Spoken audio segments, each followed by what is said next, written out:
Oh ini Emet. Emet, buka. Oh, 571. Fruit ya. Nah ini dia nih. Oke ya. Nah, Hafal ya? Noun feminine adverb. 571 itu nomornya. Jadi setiap kata tuh ada nomor. Oh, ada nomor setiap kata itu. Strong number. Kalau bukan pendeta, ngapain dia hafalin itu? Saya bukan pendeta, saya bukan mantan pendeta. Nggak pernah sekolah saya. Saya nggak pernah sekolah pendeta, nggak pernah. Ini ketahuan. Nggak pernah ke Israel, nggak pernah. Nggak pernah ke Leiden, nggak pernah. Tapi hafal semua. Saya ke Cilengsi aja, Cilengsi, Mekarsari, Jonggol, Cibubur. Nah, Masya Allah, itu Masya di situ ada emet. Masya Allah. Tapi jangan salah, Ustaz. Kata emet ini 571 berasal dari 335 atau 539 aman. Coba Aman, klik ya. amannya. Aman. Nah ini aman. 539 aman. Gini. Yesus bilang akan datang Ahmad, Emet. Ahmad. Siapa dia? Aman. Artinya apa, Ustaz? Aman. Artinya macam-macam, bisa believe, Ha-ha. bisa Ada di bawah. carried, chronic, confirm, Ini nih yang ini. trustworthy. Bisa dipercaya. Aman. Masya Allah. Al-Amin. Al-Amin. Ahmad yang Al-Amin. Masya Allah. Allahumma salli ala Allahumma Muhammad. sholli ala sayyidina. Ferruah Ahmad Al-Amin. Masya Allah. Wah, merinding saya ini. Masya Paraklit Allah. sendiri itu kalau nggak salah saya pernah baca dari sumber Islam ya, dari apologet Islam. Paraklit sendiri itu artinya yang terpuji. Oh ya, terpuji ya. Terpuji. Lanjut, Tat. Nah, pada kesempatan kali ini aku pengen membahas tentang kata parakletos yang oleh sebagian umat muslim menganggapnya sebagai Muhammad. Sedangkan menurut umat Kristen kita percaya bahwa parakletos ini adalah Roh Kudus yang menyertai setiap orang percaya. Pertanyaannya, apakah parakletos itu adalah Muhammad atau parakletos itu adalah Roh Kudus? Oleh karena itu pada video kali ini aku ingin membahas hal tersebut. Nah, seperti biasa, aku ditemani oleh kesayangan umat Islam, yaitu Dr. Zakir Naik, di mana kita akan melihat argumen dari Dr. Zakir Naik dan kita akan menjawab berdasarkan argumen tersebut. Oleh karena itu, tanpa berlama-lama, mari kita langsung saja kepada pembahasannya. Nah, sebelum kita lanjut lebih dalam, ada baiknya kita membaca ayat yang seringkali digunakan oleh sahabat-sahabat Muslim untuk menjelaskan tentang parakletos yang berarti Muhammad itu. Dikatakan begini dalam Yohanes 16 ayat 7. Ayat yang seringkali digunakan oleh mereka. Al ego ten alethyan lego himin, tetapi aku mengatakan kebenaran kepadamu, kata Yesus, simferei himin hina, lebih baik bagimu hina bahwa ego apelto, aku pergi. Jadi lebih baik bagi kamu kalau Yesus pergi, katanya. Kenapa Yesus mengatakan demikian? Eyan garme apelto, karena kalau aku nggak pergi, ho parakletos itu O mei elte proshimas, tidak akan datang kepada kamu, kata Yesus. Ean deporeuto, tetapi kalau aku pergi, pemso auton proshimas, aku akan mengutusnya kepadamu. Nah, jadi parakletos ini adalah sosok yang dijanjikan oleh Yesus. Dan apakah ini berarti Muhammad atau apakah ini berarti Roh Kudus? Mari kita bahas bersama-sama.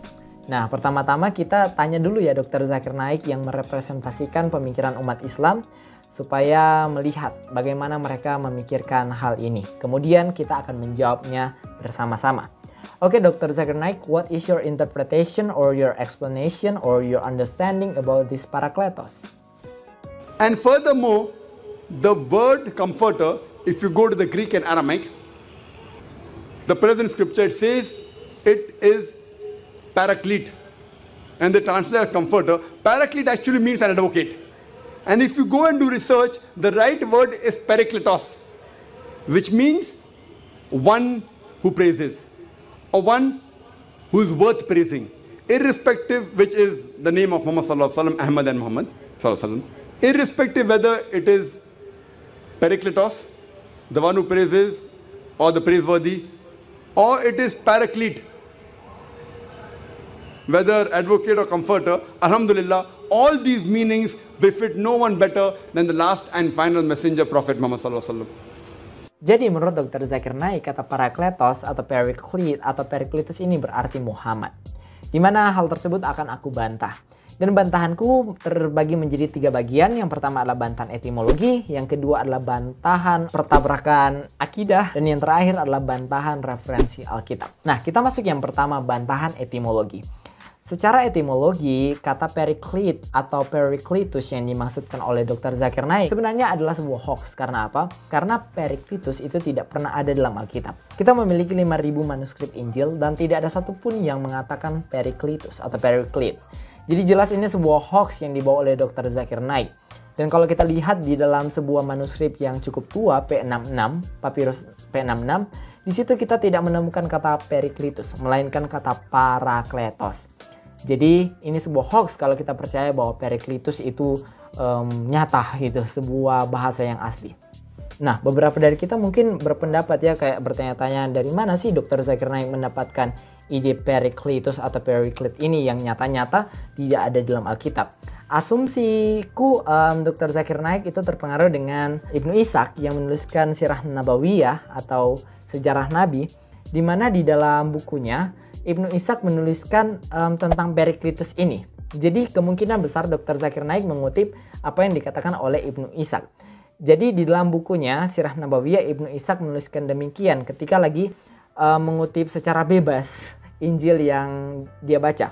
Dikatakan begini, "Falau laqad ja'a al-Muhammad hadza allati yursiluhullah ilaikum min 'indar rabb." Maka apabila datang al-Muhammanah yang diutus Allah kepadamu dari sisi Tuhan, waruhil Quddus hadzal ladzi min 'inda rabb kharaj, dan Roh Kudus yang keluar dari sisi Tuhan, dikatakan begini, fahuwa syahid alayya wa antum aidan. Maka ia akan memberikan kesaksian bagiku, atasku, dan bagi kamu. Pertanyaannya, apa sih maksud al-Muhammanah yang dimaksudkan oleh Ibnu Ishaq ini? Dikatakan begini, al-Muhammanah bisyriyaniyah Muhammad. Jadi al-Muhammanah yang dimaksudkan di sini adalah Muhammad. Dan perhatikan di sini, huwa birumania Periklitus. Jadi dimaksudkan di sini di dalam bahasa Syria kata al-Muhammanah itu berarti Muhammad, dan di dalam bahasa Roma, di dalam bahasa Yunani itu berarti Periklitus. Dan dijelaskan juga di sini dengan gelar Sallallahu Alaihi Wasallam. Jadi ide Periklitus sebenarnya berasal dari Ibnu Ishaq sendiri yang diadopsi oleh Dr. Zakir Naik. Tetapi hal ini jauh dari bisa dipertanggungjawabkan secara ilmiah, karena ini hanyalah cocokologi saja, mencocok-cocokkan apa yang terdengar sama kayak al-Muhammanah yang sebetulnya berasal dari Menahem, al-Muhammanah dan kemudian menjadi Muhammad. Ini cocokologi, ini kayak menyamakan Naruto dan Naruto gitu. Ini cocokologi, nggak bisa dipertanggungjawabkan secara ilmiah. Oleh karena itu secara etimologi Periklitus nggak ada. Dan di mana Periklitus berasal dari tulisan Ibnu Ishaq ini yang diadopsi oleh Dr. Zakir Naik. Nah, yang kedua adalah alasan pertentangan akidah. Pertentangan akidah yang dilakukan oleh Dr. Zakir Naik ini sebenarnya tidak bisa diterima oleh semua orang muslim. Kenapa? Karena begini teman-teman. Kalau Dr. Zakir Naik percaya bahwa Parakletos adalah Muhammad, maka Dr. Zakir Naik juga percaya bahwa Yesus adalah Allah. Begini logikanya. Kalau Yesus adalah yang mengutus Roh Kudus, dialah yang mengutus Roh Kudus. Dan Muhammad itu adalah utusan dari Allah ya. Allah mengutus Muhammad. Dan kalau Muhammad adalah Parakletos ini, maka jelas bahwa Yesus adalah Allahnya Muhammad. Kenapa? Karena yang mengutus Parakletos itu adalah Yesus. Dan kalau Yesus itu mengutus Parakletos dan Parakletos berarti Muhammad, maka jelas bahwa Yesus adalah Allah. Dan ini kan jelas tidak bisa diterima oleh teman-teman muslim kita. Jadi yang percaya Zakir Naik ini benar, jelas mengakui bahwa Yesus adalah Allah.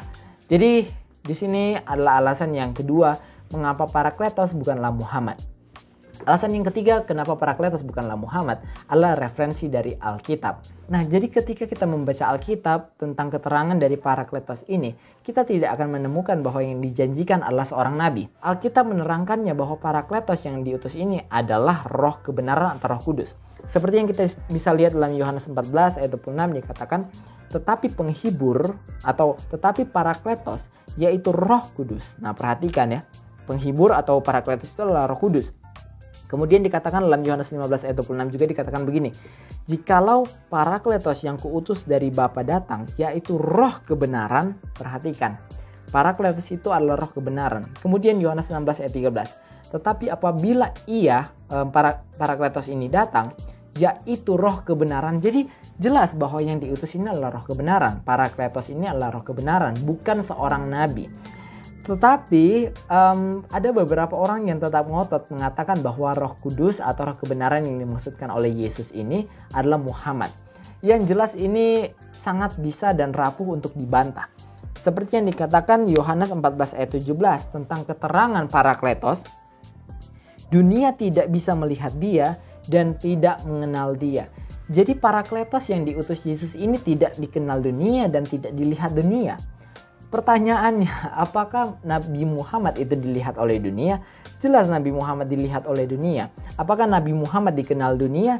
Jelas dikenal dunia. Nabi Muhammad itu bukanlah entitas yang tidak dikenal atau tidak dilihat dunia. Nabi Muhammad itu dikenal dan dilihat oleh dunia.